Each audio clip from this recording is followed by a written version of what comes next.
India Radio. Coming up is the press comments.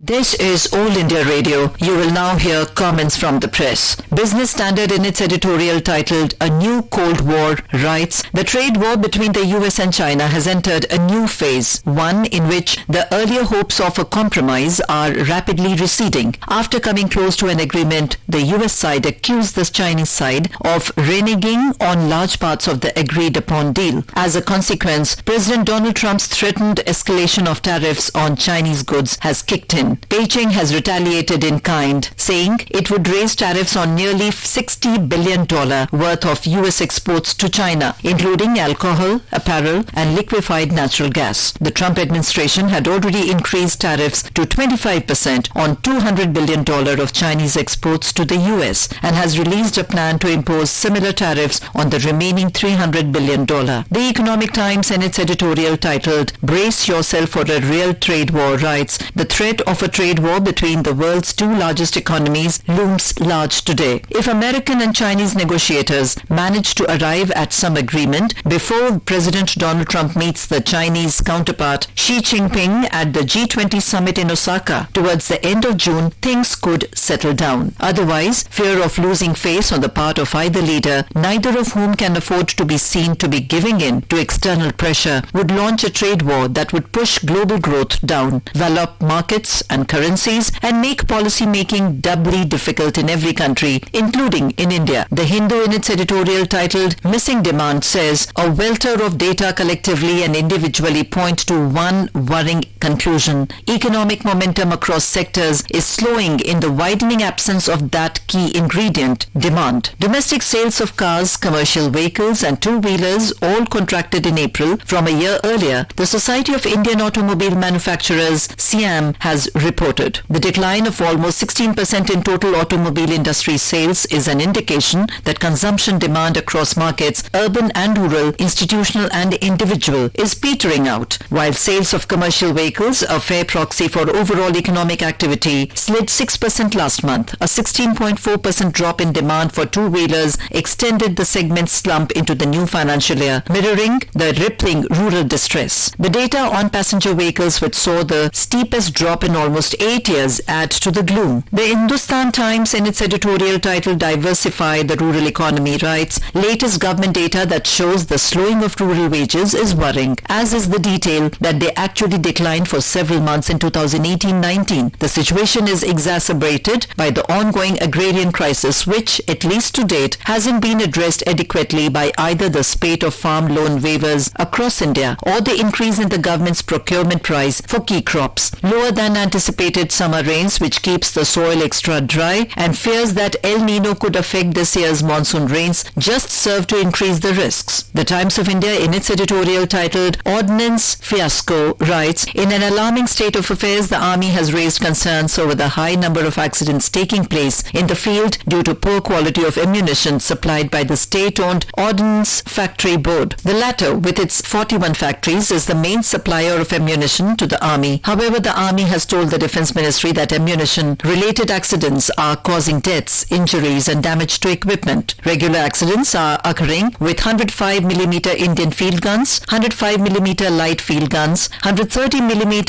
MA-1 medium guns, 40mm L-70 air defense guns, as well as the main guns of T-72, T-90 and Arjun main battle tanks due to defective ammunition. Financial Express, in its editorial titled BT Brinjal, a wake-up call, says BT Brinjal being illegally cultivated in the country, the National Bureau of Plant Genetic Resources has just confirmed this for a Haryana farmer's crop should hardly shock anyone. In 2002, the government had to allow BT cotton cultivation since farmers started growing this in spite of the lack of approval. In the BT Brinjal case, paranoia trumped scientific rationale and it was the farmer that suffered while the crop cleared the Genetic Engineering Appraisal Committee's biosafety test in 2009. The government yielded to pressure from the anti-GM lobby and declared a moratorium in 2010 on the transgenic crop developed by Mexico. The decision not only hurt Indian farmers, the fruit and shoot borer, the pest that is controlled by the introduction of the Cry1AC gene in the plant, affects 30 to 50% of the brinjal crop. It let Bangladesh capture the benefits. In 2013, Bangladesh approved genetic varieties that carry the Cry1AC gene